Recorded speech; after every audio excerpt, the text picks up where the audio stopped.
Welcome to Beefmaster Banner. We are your hosts, Josh Morrison and Jared Strickland. How's it going, Jared? It's going good. Getting closer to spring, so it's always getting better when it's closer to spring. That's right. It feels pretty good around here this week. It's really got me itching for spring. That's for sure. Before we go into our show tonight, I want to thank our show sponsors, Rancho Carrillo Beefmasters. Be looking out for their stuff there. Reading some really good stuff. Um, Would like to thank Jones Beefmasters. Be on the lookout for their sale. It is June the 24th. Always a good selection there, and a good time that weekend. We want to thank Lissy Beefmasters. They have multiple sales a year. The first one coming up will be March 15th and 16th is their frozen genetic sale, and I believe they are going to have some live lots there too this time around. So that should be good. And lastly, on tonight's episode, thank you to Southeastern Beefmaster Breeders Association for sponsoring us. Be on the lookout for theirs August the 26th. And if you can, be sure to come out. It's a great satellite to be a part of. If you need a satellite to be a part of, it's always a good weekend and a fun weekend. But if you want to be a show sponsor, all you have to do is message us. We'll be glad to talk to you about it. But tonight, getting into the show, we're going to talk about beef, the Beef Foundation, and we've got Mr. Clark Jones and Mr. Lorenzo Lasater with us. How y'all doing? Very good. Thank you. Be here with you guys. Thanks for taking time out of your night to come on. Something we've wanted to do for a while, and just now getting around to it, is to talk about beef. I'm just going to let you guys have at it and tell us exactly what beef is, the history behind it, and that kind of thing.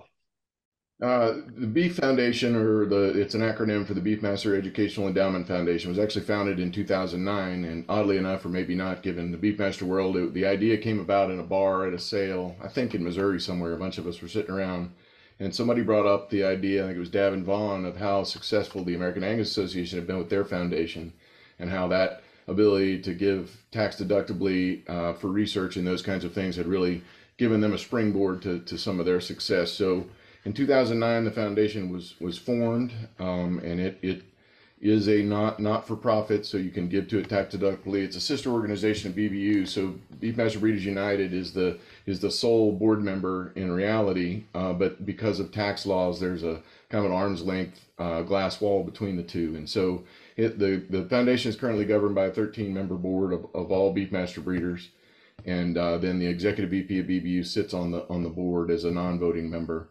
And of course, a number of the members on the beef board are also BBU directors, including myself and Clark. So there's a lot of symbiosis between the two. But the idea is that folks can give charitably to the Beefmaster Foundation. The foundation in turn can turn around and do good on behalf of the Beefmaster breed, specifically in the areas, and this is governed by our bylaws, of research, education, and scholarships.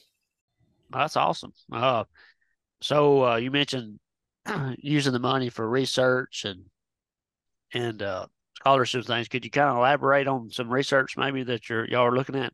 I'd be glad to. That's something that I'm passionate about. There's so many good things going on, but because of this foundation, we just did a great research project with the Noble Foundation out in Oklahoma, which is one of the premier research places in the country. And we were able to cross this. They selected a couple of Beefmaster bulls at the time, and we just harvested those steers.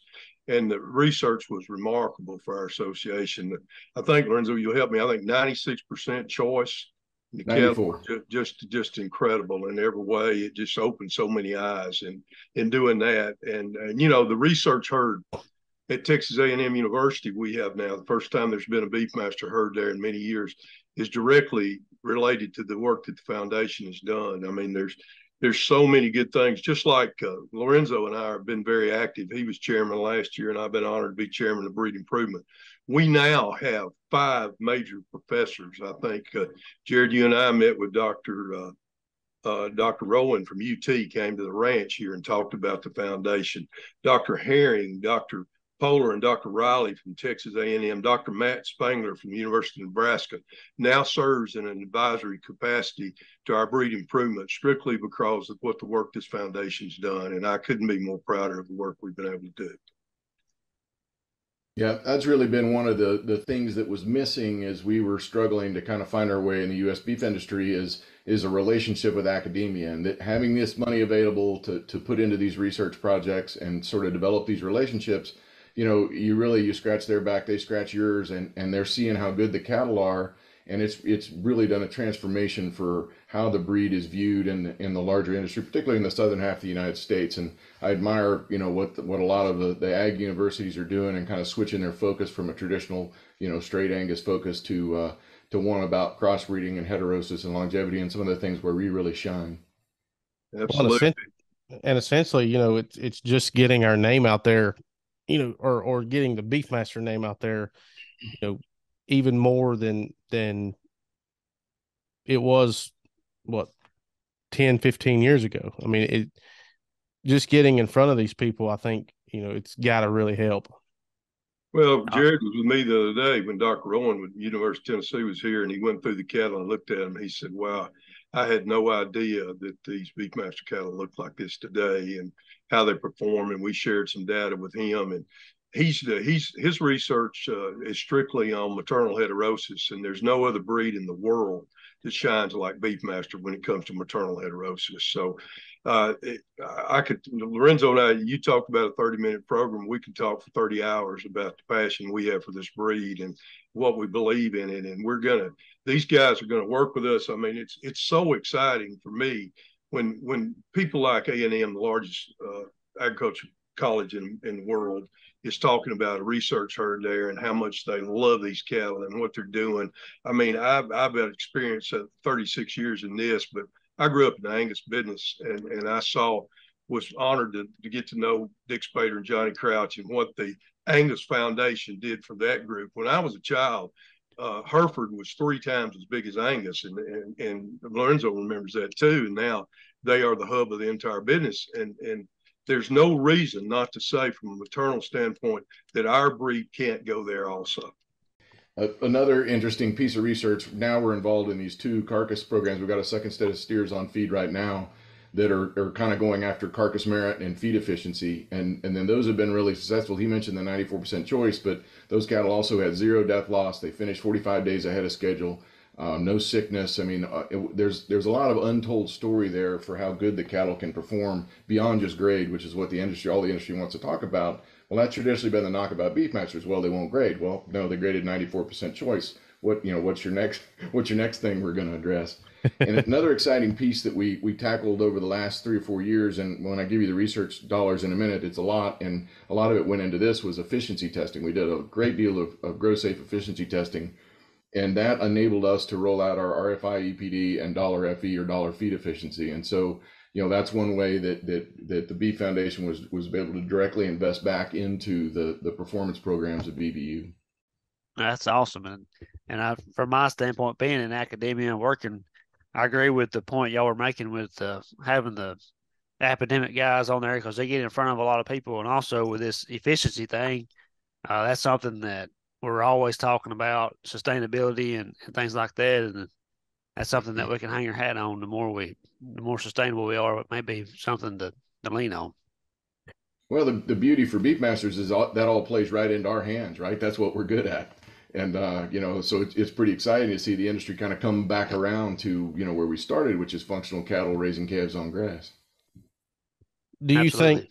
think so in your guys' opinion, I'm going to kind of go off script here for a second, but you talk about how they've been so hard on carcass on the Beefmasters that they wouldn't grade. Well, they are grading, but do you think that there's maybe sometimes too much emphasis put on that and not enough emphasis put on what the actual cow can do, raising calves, and everything else that goes along with it, like you were talking about?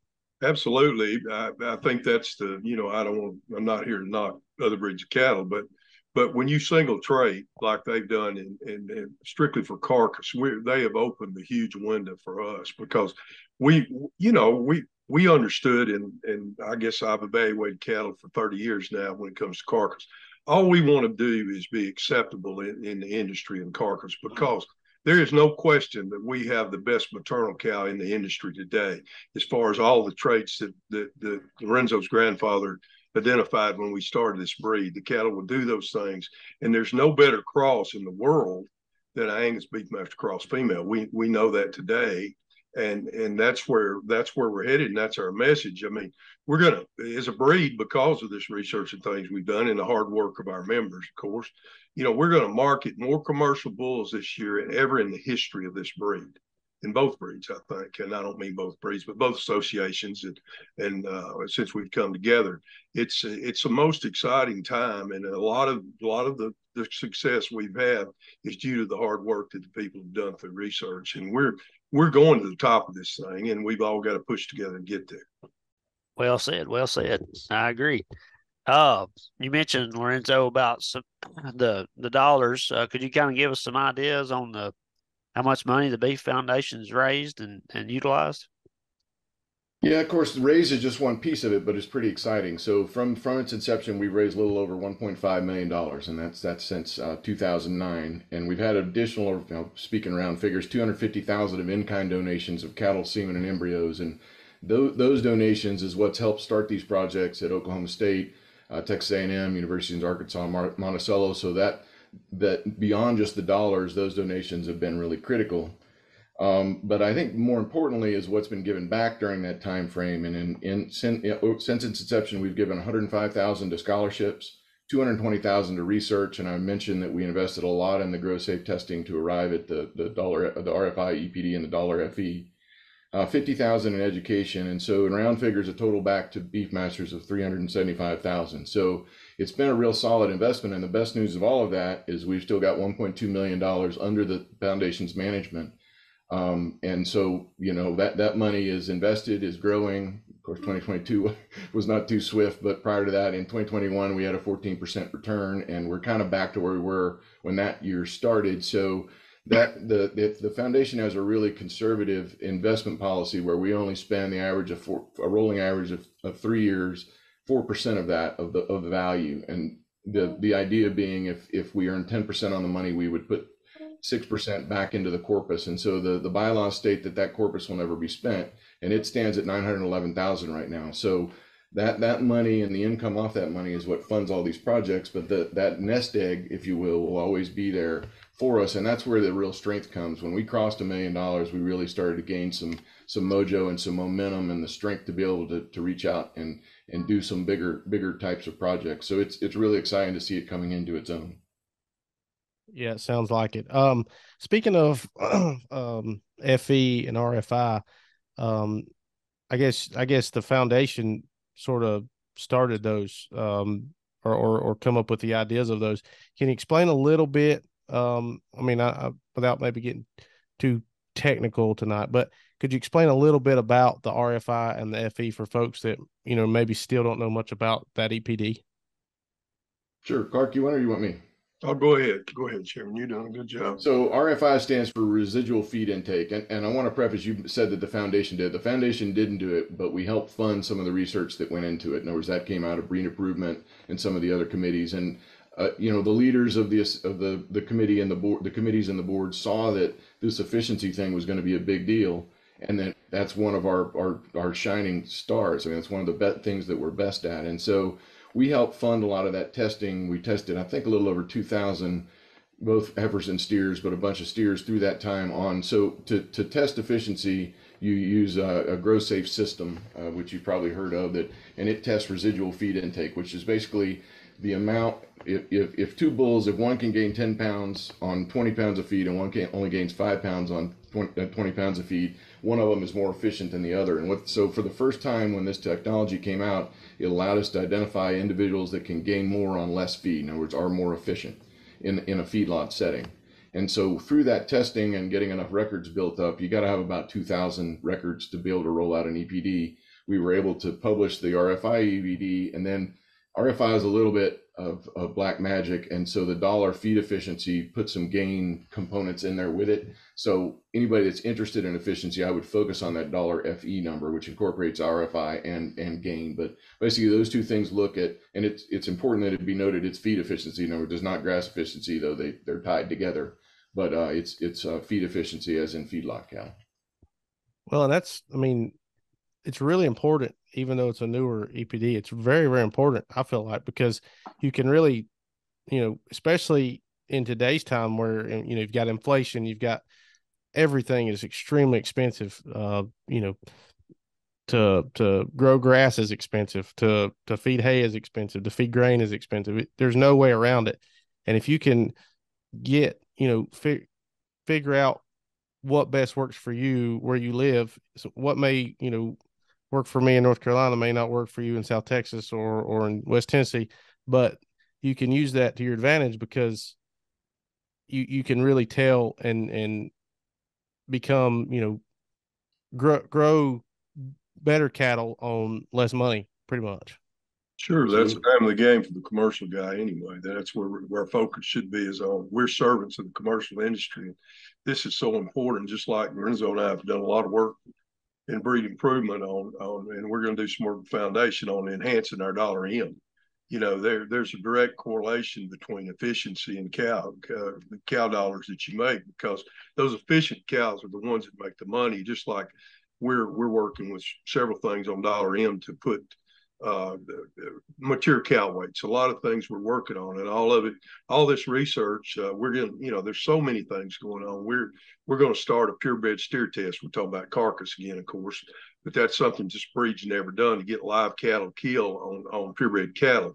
And that's exciting for me, and the foundation will be the backbone of doing that research and paying for those things. So it's just an incredibly exciting time. And this foundation is it's memberships that drive everything, but the capital to make it happen comes from our foundation, and it's an honor to be involved in. I agree, and I think it's important to note, all of your staff, or all of the members or board members, they're volunteer, correct? We've got a 13-member board, and they're all volunteers, and they're all breeder members. We do have, this year, we're going to start paying part-time of a BV staff person. So Kylie McIntosh is our staff liaison, and we're going to pay for 30 hours a month of her salary. So whatever that is, 7, 8 hours a week of her time towards beef projects. BBU just kind of did it on the side for us for quite a while, and as members, we don't have time to keep up with the bookkeeping and balancing checkbooks and stuff like that. And as it's grown, it's gotten a little busier. But that's our only paid staff member, is that, whatever that is, a few $100s a month. But all the board of directors members give it their time, just like everybody on the committees and the board of BBU do. And everybody's volunteering for the good of the cause. So it's one of the things that makes it work so well. Awesome. One thing too, I wanted to kind of mention, we have a lot of younger viewers listening as well. You mentioned scholarships through the Beef Foundation. How's the best way to apply for those if there's some young folks listening wanting to get involved? The application will go up on the BBU and the foundation website both, and it's the same application in generally around March. And all those scholarships are given out at the JBBA convention, which I think is in June or July, early July, I think. And so within that, we've really been ramping up the scholarships, which I think is exciting. Right now, we give $3,000 scholarships each year, one of which goes to a high school student, one of which goes to an upperclassman, and one of which, new last year, we added a vocational scholarship. So if somebody wanted to go to welding school or HVA school or something like that, to pay for that. And then the bigger tickets that we added, this will be the third year, is our Prime Beef Scholarship. And that's a $8,000 scholarship, $1,000 a semester for 4 years. And with the idea, we'd want to move to more of these that'll carry with somebody, rather than they just get a one-time scholarship their freshman year, that'll carry through with them as they go through. And so we'll get to where we have 4 of those running at all times, and we'll give out our third one this year. And so that's been pretty exciting. And we want to keep pushing the number of scholarships up. And then within that, so that's just the beef piece of that. We're also managing the scholarship funds for Lone Star, Beefmaster Breeders, and SEBA, and they are also giving their own scholarships. And then we manage a couple other family funds. And so the thing that's kind of seeming to coalesce around it is beef can be the arm that can manage different funds for different satellites or individuals that want to give, and help make that money profitable, but then they can give in their own way. So we need to add it all up, but if you added in all the different scholarships that are given from cattle women, which we don't manage their money, but in the same family, you know, I bet there's $20,000 or $30,000 a year in scholarships given to a relatively small pool of kids. So, you know, that's pretty exciting, and it can only grow from here. Yeah, I agree with you. I think, I mean, it's very important that, you know, you keep trying to give to the kids coming up, and that way, hopefully, they at some point will take the reins and move the breed even further than before. Yeah, I think so. JBEBA, we have one of the most active junior membership associations in the beef breeds. I mean, you'll go to Fort Worth, San Antonio, and Beefmaster will be one of the largest representations there. So very proud of our kids and what they're doing, and the image they project in the industry for us. We're proud of those kids. Does beef, do they have any sort of, you have any sort of educational days throughout the year, anything people can attend? Well, we sponsor. Help me, Chairman, if I'm wrong. We sponsor all the educational seminars at the convention. We pay for those and sponsor those, and those things are. That's one thing that I'm a little embarrassed about. We've got probably 30 educational seminars that are on BBU's website, and not a lot of people know about them. I mean, all the professors, they're all there. Heck, there's one there you can watch from Lorenzo and I talk about marketing cattle. It's on there. So, I mean, there's a lot of good information about everything. Of course, the academic scholar programs that we sponsor every year at the convention is where beef is participating, and they're very good, very good. So kind of following in that, we don't actually do any educational content ourselves, but we also, in addition to the convention, we fund some of the educational content, the JBBA convention. I'm actually going to Tulare, California next week for the World Ag Expo. We're going to sponsor the Beefmaster oriented speakers for the Western States group out there. And so that's something I would say to anybody involved in satellites or marketing groups, anything that's kind of a group effort, is Beef has funds available to help with research. So it can be little simple things like we can pay for a speaker to come to a satellites field day that's the day before the sale. Just generally speaking, it needs to benefit a group of people, not just a person, not a sale, but we've got money available and want to help in that way. In other words, that's the third leg of the stool is education, and we really want to help. And that, that's often where people struggle. Well, I want to put on a field day, but how am I going to afford it? And this and that. Well, we can help offset the cost of that a little bit. So, encourage everybody to just ask. We'll do the best we can to make it work. Absolutely. That's awesome. That's awesome opportunities right there. Also, are y'all have any kind of fundraisers coming up to help if people want to look into giving? Now here we go. March, baby. Yeah, I'm passionate about that. People have been so kind to this foundation. We didn't talk about it earlier. We've got a internet online frozen genetics sale that's been donated. People have donated. This is our second one, our third one maybe, Lorenzo. I'm not sure, but it'll be March 21st through 24th. It'll be buybeefmasters.com is what we've used for that. We'll be sending out email blasts and things like that. But Chairman, talk a little bit about the computer program that we just paid for, that we're going to be able to reach out where everybody can participate. I mean, with the first, I've been involved in fundraising since this thing started, but we reached out to a lot of very kind, benevolent, big donors so far. But now Lorenzo and I's vision is to allow everybody to be involved at whatever level that you're comfortable with. And we're going to be able to do that through our webpage. And you can, if it's $5 or $10 a month you want to give, we'll have the capacity to allow you to do that through your bank account online without having to do credit card, whatever you want to do. But Lorenzo, would please elaborate on the technical part of that, if you don't mind.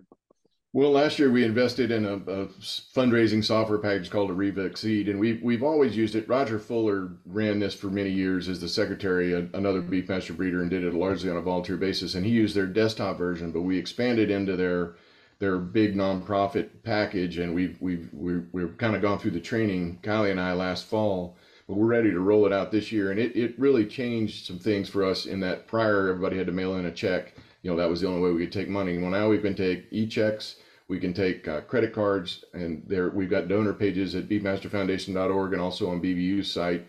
And then we also have custom pages for the major funds that we run for SEBA and Lone Star. where people can give directly to those funds. They can direct the funds to research or scholarships, wherever they want it to go. And this year, the thing we're going to roll out is kind of the tunnels to towers concept of, $10 a month for Beefmasters, where people can just sign up and that'll be automatically debited each month. And Clark and I were doing a little math earlier today. If we could get 1,500 members to give $10 or $20 a month, it'd start to really amount to some serious money. Which again, all that just turns around and is weaponized on behalf of the breed. So the thing is really gaining momentum, and I've used that word several times. But we're about to just set it on fire and have the power to do whatever we think the association thinks needs to be done. Well, and folks are given to beef. What they need to understand is it's coming straight back to them through breed improvement. Well, and it's also tax deductible, and we really haven't reached that stage in the growth of the foundation. But in the end, where these big foundations really make hay is through estate giving. Like when someone dies, there's a lot of tax planning that can go into. They can give in advance certain pieces of their estate to avoid taxes for their heirs. In other words, there's a lot of tax advantages, and so that's the other fundraising piece that we need to capitalize on now that in my view, the beef is solid and trusted, and as we've been around along, it's not going to go away overnight. We've got the money in the bank to withstand whatever happens, and that piece, the tax deductible piece of giving, I think is really the long term. Where the exciting lays for the larger money. And so those two pieces that we've talked about, what we want is every single person involved on some level. If everybody could just give $5, where we're all got skin in the game, but it takes some of those big money donors to really get over the hill, just like it did to get to the point that we're at now. Sure. Well, something else I would like to ask you, if one of you don't mind, maybe the board of directors, would you mind telling who's on? Maybe that way, if somebody's, I'd be glad to. I've got it in front of me. It's Ty Agee, myself, Kendall McKenzie, Chris Kaufman, Chris Ford, Miss Marie Weltner, Mark Blau, John Long, Lorenzo's the chairman, Debbie Cheatham, John Pearson, and Don Evans. They represent each geographic area, I guess, of our membership, and it's a wonderful group of people to work with. And that's a good thing that it does. That way, it's hopefully everybody knows at least one person on that board that if they were interested and want to know more, they can contact one of them.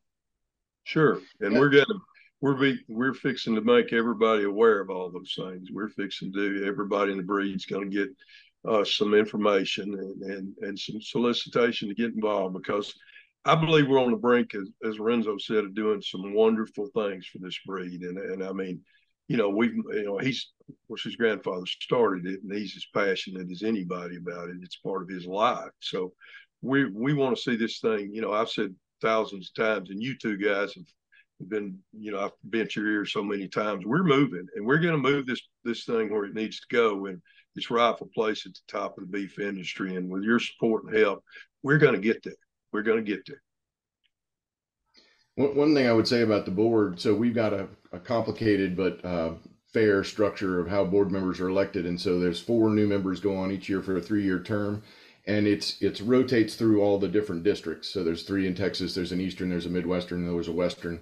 And so we send a mailer out in August for nominations for those board spots when they come available. And I'd encourage people to watch for that mailer and nominate yourself. It's perfectly legal to nominate yourself or nominate your buddy, but we need some new blood. So we a lot of us have been on here more than one term, and we, some of us, me included, are about to term out this fall, and we need some new folks to come on. So if anybody's got an interest in participating, it's really not that much work, but it is fun. It's a great group of people to be around, and so I'd encourage you to get involved.